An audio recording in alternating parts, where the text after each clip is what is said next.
नमस्कार, खबर 29 में आपका हार्दिक स्वागत है। आइए आज हम हजारीबाग जिला के अंतर्गत बरकट्ठा विधानसभा में उपस्थित हैं और बरकट्ठा में उपस्थित है और माननीय विधायक श्री अमित कुमार यादव जी के आवास पे हैं, दिव्य कल्याण आश्रम में उपस्थित हैं और यहाँ कुछ माननीय लोकप्रिय विधायक श्री अमित कुमार यादव जी जन समस्याओं को सुनते हुए और मैं चाहूँगा कि इनसे कुछ रूबरू करें और जन समस्याओं को इन तक पहुँचाने की कोशिश करें। तो आइए हम सर से कुछ बात करने की कोशिश करते हैं, लगातार फोकस करेंगे। सबसे पहले सर, खबर 29 चैनल में आपका हार्दिक स्वागत है सर। धन्यवाद, आप सबको भी बहुत बहुत धन्यवाद। सर, आज मुझे खबरों से पता चली थी कि आपका कुछ कार्यक्रम था जिसके लेकर हम लोग आपसे बातचीत करने के लिए आए हुए थे सर, तो क्या कहना चाहेंगे सर इस पर? आज हम लोग का माननीय मोदी जी का एक बहुत ही महत्वाकांक्षी योजना है, हर घर जल नल योजना के तहत आज शिलान्यास का कार्यक्रम था। लेकिन दुर्भाग्य हुआ कि हमारे कार्यकर्ता था जो आज सुबह 8:30 बजे रेल दुर्घटनाग्रस्त हो गया और उनकी डेथ हो गई। अभी तुरंत सूचना मिला डेथ हो गया, तो अभी हम लोग सभी कार्यकर्ता वहीं पे जा रहे हैं। इसी के लिए आज कार्यक्रम को स्थगित कर दिए हैं और ये कार्यक्रम अब कल सुबह होगा 11 बजे। सर, ये दुर्घटना के चलते आपने इस प्रोग्राम को कैंसिल कर दिया सर, लेकिन सर इसी बीच इसी जल नल योजना से एक समस्या है सर, जो ये माननीय प्रधानमंत्री जी का एक योजना है हर घर तक नल पहुँचाने का। सर, इस योजना के तहत जो कॉन्ट्रैक्टर है लापरवाह काम करके, और जिसका उदाहरण एक मनैया पंचायत में परतकोला एक गांव है सर, ऐसे तरीके से वहां बना दिया गया है। और एक होता है कि बोरिंग करके, नॉर्मल बोरिंग करके, जहां एक नल योजना के तहत लगभग 40-50 घर से जोड़ा गया है, 40 घर, और एक साधारण बोरिंग कर दिया गया है सर, जिसके परिणाम स्वरूप पानी नहीं पहुंचते हैं, सिर्फ वो बना कर छोड़ दिया गया सर। ऐसे कॉन्ट्रैक्टर पर क्या कहेंगे? देखिए, पहले इसमें काफ़ी लापरवाही होती थी जी सर, और इसी के निमित्त हम लोगों ने विभाग को सख्त निर्देश दिया है कि कोई भी कार्यक्रम, कोई भी स्कीम आप बिना शिलान्यास का काम चालू नहीं करेंगे, उद्घाटन का चालू नहीं करेंगे। शिलान्यास और उद्घाटन का तात्पर्य सिर्फ बोर्ड लगाना हमारा नहीं है। हमारा कहना है कि पहले आप देखते होंगे कभी भी अगर जल नल का कार्यक्रम करता था, ये लोग बोरिंग करके लगाता था कहीं भी टंकी, तो कोई उद्घाटन शिलान्यास नहीं करता था। चुपके से कॉन्ट्रैक्टर बाहर से आता था, अपना नल फिट करके भाग जाता था। इसमें 2-3 बातें हैं। पहली बात है कि पहले उसको जल का रिसोर्स पता करना है वहाँ पे। अगर पहले से बोरिंग है, सक्सेस बोरिंग है, तो उसी में उसको पाइप डाल करके उसको उसी से पानी लगाना है उसको। अगर वो सक्सेस नहीं है तो उसके जगह पे उसको बोरिंग करना है। ये बोरिंग वहाँ के वाटर लेवल के क्षमता के अनुसार से करना है उसको। कहीं नॉर्मल बोरिंग से भी हो जाए तो वो चलेगा, कहीं डीप बोरिंग से हो जाए तो वो चलेगा। इसके बाद जब नल 10 घर, 20 घर, 15 घर अगर अगल बगल में सबको नल का कनेक्शन देना है।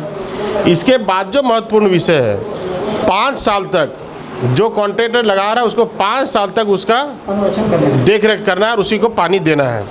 और अगर उसके बीच जो कॉन्ट्रैक्टर भाग जाता है तो उसमें निश्चित रूप से उसको ब्लैक लिस्ट भी करना है। तो इसीलिए हम लोग जागरूकता फैलाने के लिए विशेष रूप से ये अभियान को प्रारंभ किए हैं। और अगर कहीं पर्टिकुलर इस तरह का कहीं स्कीम अभी जो लेटेस्ट अभी जो काम चल रहा है, इसमें अगर कोई लापरवाही है तो आपके माध्यम से मुझे सूचना जो मिला मनैया का, उसकी भी हम जानकारी रखते हैं और निश्चित रूप से उसका हम लोग जांच करवाते हैं। अगर ऐसा लापरवाही, अगर बंद है स्कीम, अगर वो चालू या बंद है? अभी सर बंद है सर। बंद है तो हम लोग उसको लिखते हैं। अभी स्कूटी आ रहा है तो उससे भी हम लोग बात करते हैं और उसको चालू करवाते हैं हम लोग। सर, आप एक युवा दिनों पर राज करने वाले हैं सर। सर, युवाओं के प्रति आप एक युवा विधायक होने के नाते सर, हमारे क्षेत्र में क्या आपकी ये है सर, जो युवाओं को एक प्रोत्साहन दिया जाए और रोजगार से जोड़ा जाए सर? बहुत बड़ी देखिए, अभी जो युवाओं की सबसे बड़ी लड़ाई है, जो पढ़े लिखे युवा हैं, और ये जो गवर्नमेंट है, जो गठबंधन की सरकार चल रही है, कांग्रेस, आरजेडी और जेएमएम की सरकार, ये युवा विरोधी सरकार है। युवाओं के साथ छल कर रहा है, युवाओं को दिग्भ्रमित करने का प्रयास कर रहा है। और 4 साल लगभग हो गए और 4 साल में स्थानीय नीति नहीं बना पाया, और जो बनाया भी सो इतनी कमियां और खामियां हैं जिसका कोई हिसाब नहीं है। उससे सीधा आप मान के चलिए कि उससे युवाओं को रोज़गार नहीं मिलेगा, बल्कि बाहरी युवाओं को, दूसरे प्रदेश के युवाओं को यहाँ पे नौकरी देने का सीधा सा डायरेक्ट ये रास्ता खोल रहा है।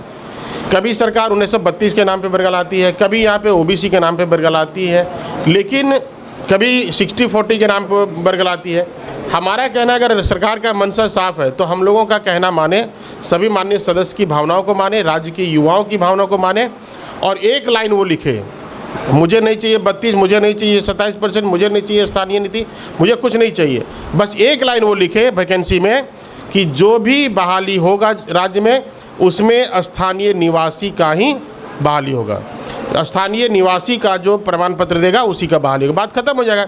जो स्थानीय निवासी का जो प्रमाण पत्र बनता है उसमें बिना खतियान का प्रमाण पत्र बनता नहीं है।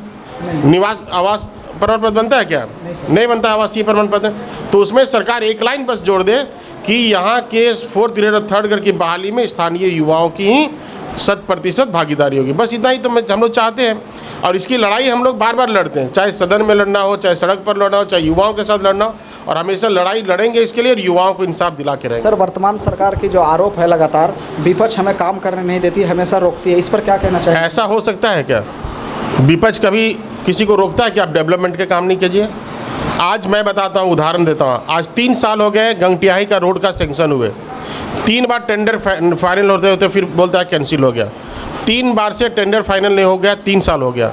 आज कलाहाबाद में रोड का टेंडर 2 साल से फाइनल नहीं हुआ है। आज बेड़ो कला का पुल है, हाई स्कूल का पुल है यहाँ पे बरकट्टा में, आज 1 साल से फाइनल नहीं हो पाया। क्या विपक्ष वाले मना किया आपको फाइनल करने के लिए? ये लोग सब गोलमाल है, कोयला बेचने में लगा हुआ है, चोरी करने में लगा हुआ है, ट्रांसफर पोस्टिंग में पैसा लेने में लगा हुआ है, CO BDO से पैसा ले रहा है, दारोगा का पोस्टिंग में पैसा ले रहा है। ये सरकार को तो शर्म आना चाहिए इन सब विषयों से कि जो जन भावना है, मूल चीज़ है, अंचल, हॉस्पिटल, थाना, उन सब से ये पैसा कलेक्शन कर रहा है और बोलता है विपक्ष मना के। क्या विपक्ष बोला आपको पैसा लेने के लिए?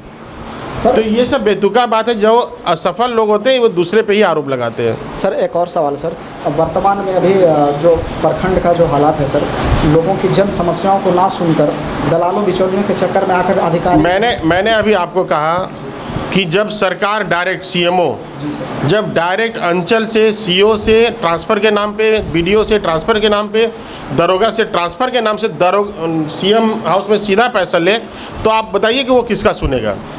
जब पूर्ववर्ती सरकार थी, इससे पहले जब भारतीय जनता पार्टी की सरकार थी, कभी भी ऐसा शिकायत नहीं हम लोगों ने सुना कि किसी का ट्रांसफ़र और पोस्टिंग में किसी ने पैसा लगाया। अभी सारे लोग पैसा लगा के यहाँ ट्रांसफ़र पोस्टिंग करके लाते हैं, तो क्या आप बताइए किसी का वो सुनेगा? वो क्या कोई जनप्रतिनिधि का सुनेगा? पहले 181 हुआ करता था किसी का कंप्लेंट सुनने के लिए। अगर कोई गलत कर रहा है तो 181 में कंप्लेंट करके उसको दंडित करने का प्रयास किया जाता था, अपना काम कराने पड़ेगा। ये सरकार बनी तो सबसे पहले उसी को बंद करने का काम किया, तो सरकार का मन से इसी से साफ लगता है। सर, तो आप इस पर क्या पहल कर सकते हैं सर? हमारे हम लोग हमेशा इसके विरोध में विधानसभा में भी क्वेश्चन उठाए हैं, विधानसभा में हम लोग हल्ला भी किए हैं। आपको याद होगा पिछली बार हम लोग जयनगर के बारे में हल्ला किए थे, लेकिन अभी क्या हुआ उसका? कुछ नहीं हुआ, ढाक के 3 पात हुए। इटखोरी में एक CO है, किशुन दास जी वहाँ पे MLA हैं, विधानसभा में उन्होंने अखबार के प्रतियों के साथ, वीडियो के साथ कि देखिए CO बोल रहा है कि ये बालू का पैसा हमको मिला, ये फलना का पैसा मिला, इसका पैसा अभी तक नहीं मिला है, सारा प्रमाण के साथ विधानसभा के पटल पे रखा गया। ये सरकार इतनी बेशर्म सरकार है, इतनी नीच सरकार है कि वो CO पे कार्रवाई करने को छोड़ करके CO को प्रमोशन पे प्रमोशन वहाँ पे दिए जा रहे हैं। तो इस सरकार से क्या उम्मीद करिएगा?